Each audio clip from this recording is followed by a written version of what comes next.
While the folks in Dresden were having their annual Iris Festival parade, the Jackson Area Iris Society greeted visitors at their annual flower show.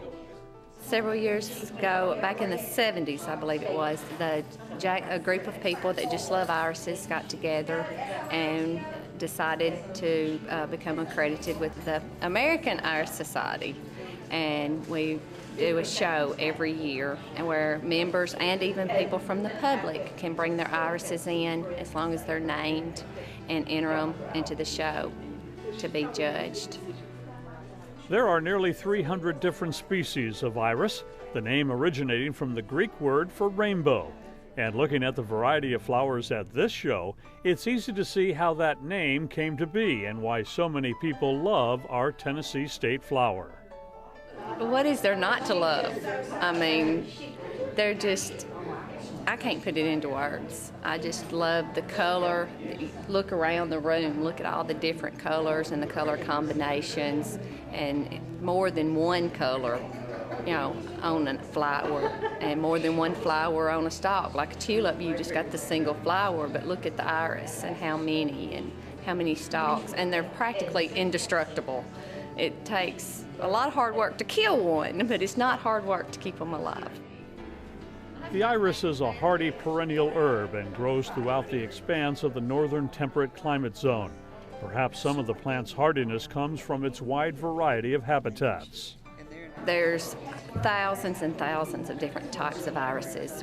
You've got different classes, which is, you know, SDBs, which is your standard dwarf bearded, your small ones.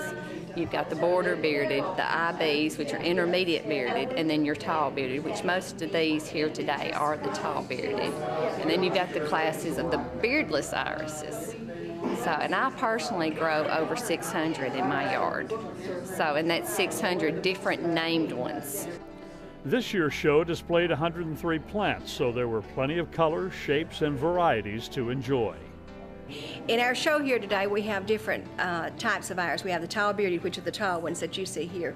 Then we have the smaller iris, then the Siberian and the Louisiana. Each one of them is a class of their own, and they're judged in that class, and then they're judged alphabetically. We have some beginning with A and then some with W, and so you judge them like that, and then the blue ribbons of all of those are all judged against each other to get the best of the show. There's a scale of points that you go by, starting with 100, and you count down. Take away. You take away for flaws and that sort of thing. Right. Okay. We're looking for a good stock. This one has a little bit of curve in it, but you're looking for the branching. You want it to be candelabra where it comes out on each side and it's well balanced. It needs to have some symmetry to it. We don't want everything on one side. You know, it needs to be balanced. And you put it in your container to show its best side to the judges, and then the judges look for it. You can have 3 flowers on a stalk, or you can have 1. Sometimes it's to your advantage to have 3 open blooms. Sometimes it's better to have 1. If you have a nice stalk that has the branching, sometimes 1 flower is just as good. If you have 3, then all 3 flowers have to be perfect or have to be in good condition.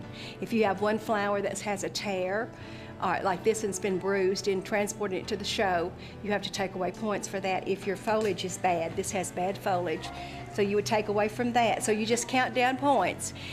And the hard part comes when you get all of your blue ribbons together and you have to choose the best of the show.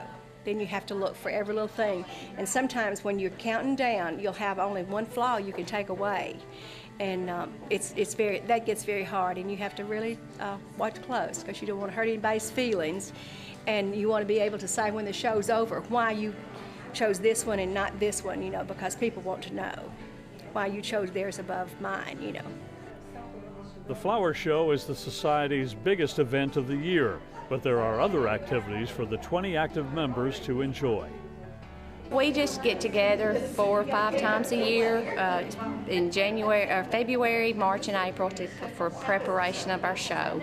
And then our show is our big spring thing, and then in the fall we have a big sale.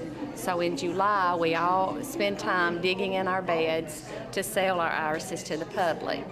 And that's our fundraiser for the year for our group, and we do that in August.